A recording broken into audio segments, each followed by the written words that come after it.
Once again, good morning. Our gospel this morning talks about, you know, a man who dined with Jesus, and he said, "Blessed is the man, who dines in the kingdom of God." But, in a dinner setting, what really occurs? There is breaking of the bread, the sharing of food. There is interaction, there is exchange of ideas and the like. We are not invited to a dinner to simply eat and go. Usahay kaning kultura nato sa Pilipino ba? Nga pag giimbitar ta sa usa ka okasyon, gitawag nato na nga eat and run. Kanang wala ta giimbitar, aron lang igo mo eat and run. Okay? Gawas kung naay emergency nga kakulian, okay? Kinahanglan nimong adtuan manang say manangit ta nga kanang pwede maguna lang ko kay naa pa akong lakon ana. But every time kung imbitaron ta sa usa ka okasyon, labi na kung kanang kaon, no? Dili ta ingon mo adto dito aron nga pag humana tag kaon, lakaw na ta, dili. Gi-expect nga we have to interact, makig halubilo ta, okay? Sa nag-imbitar sa ato ug sa uban nga mga bisita. Okay? The host wants to bless us with the food that they prepare. Giimbitar ta tungod kay ang nag-imbitar sa ato gusto ta nga panalanginan or gusto ang nag-imbitar sa ato nga makatilaw ta sa panalangin nga iyang nadawat. Okay? And usually gihinahimo kini nga mga imbitasyon tungod kinay okasyon, na birthday, na wedding anniversary, or unsa baka nga mga importante nga okasyon sa maong nang imbitar. And he wants to exchange even for a brief moment, small talk that could further enhance and strengthen the relationship between the invited guest and the host. Ug ang maong nag-imbitar pod or gitawag nato nga host, one of his or their responsibility is kinahanglan nga makighalubilo pod siya sa iyang mga bisita. Dili pwede ikaw nga ang nag-imbitar, unya tora ka sa kusina nagtaguay, wa ka magpakita sa iyong mga bisita. No, so expected nga you will talk, okay? You will mingle with your guests. And the kingdom of God is likened to this, okay? The church is the kingdom of God in this world or on earth. Okay, ang simbahan mao kini ang gingarian sa Dios. And the church is always inviting people to dine. Okay? Ug ang iglesia kanunay nga nangimbitar sa mga katawhan niini nga kalibutan sa pagpakigsalo. Unsa man kini nga pagpakigsalo? Unsa kini nga okasyon? This is the mass. Mao kini ang misa. Ang iglesia kanunay nga nag-imbitar sa mga tao sa misa. Okay? Ngano man, tungod kay naay kaon. Unsa man kini nga kaon? What is this invitation? The Holy Eucharist. Okay? That's why the church is always reminding people to come and participate in the mass. Why? Because there is food. Mao kini ang langit nun nga pagkaon. Okay? Jesus invites us every day. No? We do daily mass. And we always remind the people nga if they can, now you are invited, you are welcome nga mutambong sa daily mass. Ngano man, because there is heavenly food giandam kada adlaw from Monday to Sunday. How much more og Sunday pag yun, di ba? Jesus' invitation is for us all, okay? Ang imbitasyon ni Ginoong Hesukristo para sa atong tanan. Okay? We break bread with Jesus through the sacrament of the Holy Eucharist. We interact with Jesus. Nakikistorya po ta kang Ginoong Hesukristo during the Mass. How? We pray, di ba? Mag-ampot ta. We offer intercessions. Okay? And we open ourselves to the immeasurable blessings that Jesus alone could bestow upon us. Og when we attend Mass, we open ourselves nga makadawat sa panalangin nga only Jesus Christ can give. But like in the gospel, daghan na ang mga giimbitar, pero nibalibad sila. Okay? Daghan nila mga excuse, di ba? Ang usa niingon nga, nakapalit ko giyuta, kinahanglan nga adtuan ako. Ang isa niingon nga, nakapalit ko og 5 ka kuan. Okay? 5 ka, kabaw man siguro to. Kinahanglan akong adtuan. Ang isa niingon, bag-o pa kong naminyo. Okay? Daghan mga tao nga giimbitar, okay, sa simbahan to attend Mass. But daghan usab ang nagpasumangil. Daghag mga excuse. Ay, dili ko ka-attend og simba, Father. Kay ting overtime na ko ng Domingo. Ay, dili ko maka-attend og simba, Father. Kay mamahog ko sa akong mga mananap. Ay, dili ko maka-attend og simba, Father. Kay wala ko'y pamiliti. Ay, Father, dili ko maka-attend og simba kay tigdugay kog mata. Daghan kaayo nang giimbitar, pero daghan gihapon ang nagpasumangil. No? Giimbitar ta sa Ginoo, giimbitar ta pinaagi sa iyang mga lideres sa iglesia nga, oy, igsuon, simba ta karong Domingo. Saya-saya atong tubag. O sige, Father, paningkamutan ako. Pag abot sa maong Domingo, wala diha. No. Nag-follow up. Oy, simba ta sunod ha. Sige, Father, simba gi ko sunod Domingo, Father. Niabot na sad ang laing Domingo, wala gihapon. No? Sige ta og follow up. Sige ta og imbitar sa ilaha. Kano man, kikita man ang host. Okay? Ang mga lideres sa iglesia. We miss a lot when we decline to be present at Holy Mass. Nasayod ba ta nga daghan atong na miss out nga mga importante nga mga butang kung dili ta mo tambong og misa? Daghan tag ma-miss out mga butang. Makaingon gid ko nga you will miss 3/4 of your life kung di ka makasimba. Kanang tao nga way simba-simba sukad, dako kay na siya na miss out sa iyang kinabuhi. Okay? Kanang tao nga ang bisan ang Domingo, okay? Himo gamiton sa pagbudlay. Okay? Dili ta mo ingon nga pobre mong gud mi, Father, may man gud kay arangan mo ba? Namang gud mi kwarta. Dili ta mo excuse ana. Okay?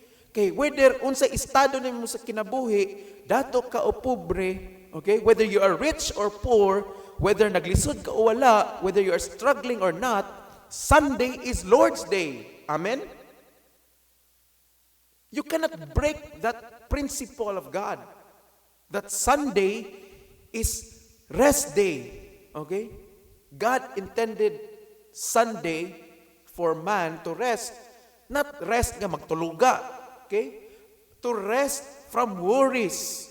To rest from his work. Magpahulay sa iyang mga kabalaka. Magpahulay sa iyang mga trabaho. Okay? Nga, wala sa ilaing hunahon-naon, kundi iyang hunahon-naon nga moadto og simbahan. Man's obligation every Sunday should only be to attend Mass. Amen? Mora ni obligasyon sa tao matag Domingo. Mong gitawag na sa adlaw igpapahulay. Papahulayan na imong otok, sige guna-huna. Okay? Kung unsaon nimo nga dako imong makuha inig kinsina. Mga estudyante, papahuwayan na inyong otok, sige guna-huna nga unsa na po kay buhaton ninyo sa adlaw nga Lunes ug sa mga moabot nga adlaw. Dapat ang atong hunahuna naa sa Ginoo. Amen. Maunta dapat na. Og labaw sa tanan, we missed out the great privilege nga atong ma-encounter ang Ginoo every Sunday during Mass. If dili ta mo atong simbahan. Okay? But if only we would take time to religiously be present at Holy Mass, kung ato gyung gahinan og panahon, okay, nga mo-attend ag misa, Jesus Himself will give the grace to know Him deeply, and we can do it. Kung naagit tayo desire to attend Mass. Yung ka nga, Father, saan man, Father, nga naamag ko'y trabaho pag Domingo. Di gid ko makabuhi, Father, kay kuan gyud na ako nagtrabaho, ani nga, mauni akong trabaho niya, kinahanglan gid nga, mo-duty og Domingo. Kung naalang gid kay tinguha nga makatambong og misa, ang Dios muhatag kanimo grasya nga makatambong ka. Amen. Di kay sige tagpasumangil nga padir nagyud. Mo nang di ka kaaten kay ngano man wa pa ganit nimo testingi imo nang gibabagan. Moingon naman ka nga malabo na. Moingon man ka negatibo man kadayon. Okay? Pero kung naagid kay tinguha, if you have the desire to attend Mass because you want to encounter Jesus Himself during the Mass, especially in the Eucharist, He will give you the grace to do it. Okay? The deepening of our relationship with Jesus emanates from our presence at His dinner banquet, which is none other than the Holy Mass and the Holy Eucharist. Ang atong relasyon, ang kalawom sa atong relasyon diya kang Ginoong Hesukristo, okay?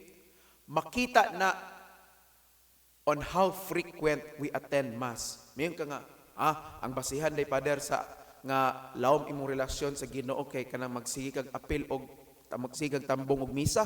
Yes. Yes. Ano man? Because this is God's invitation to us. Imagine na good. Giimbitar ka na Ginoong Hesus nga moduol niya.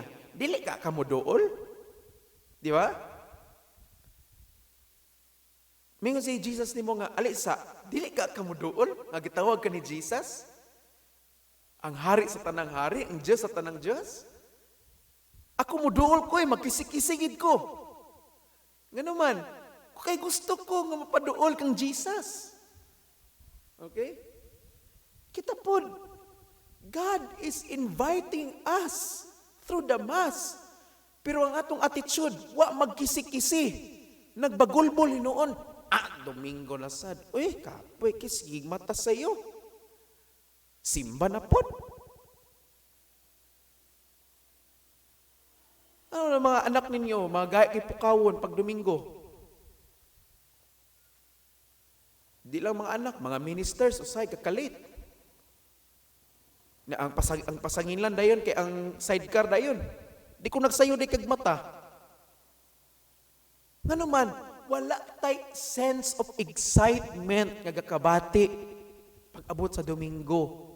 Kaya nga atong ginahuna nga Domingo nasad kapoy kaayo sigig matag sayo. Dili ta excited. Okay? Mingon ta nga si Bishop Rabitaw, sila mga father, sila mga deacon, sigig pangimbitar, sigig paluap, di bitaw na Ginoo. Ha? Unsay man na imong gihulat di ay? What are you waiting for? Nga Jesus Himself will come to your house, knock on your door and say, simba ugma ha? Unsay imong gihulat nga si Kristo mismo manuktok sa inyong balay? Undi say mo ingon nga simba ugma ha, ikalimot? No. The church, this is the task that Jesus left to the church.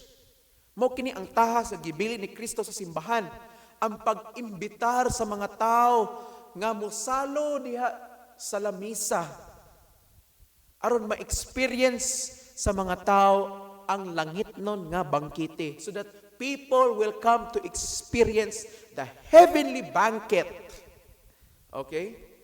Mao na nga I would really say nga usa sa sukdanan sa imong relasyon sa Ginoo kung unsa ka kahinimbahon. Mao gina sana sa sukdanan. Kay kamayon ka nga naigugma man ko sa Ginoo, pwede kag simba.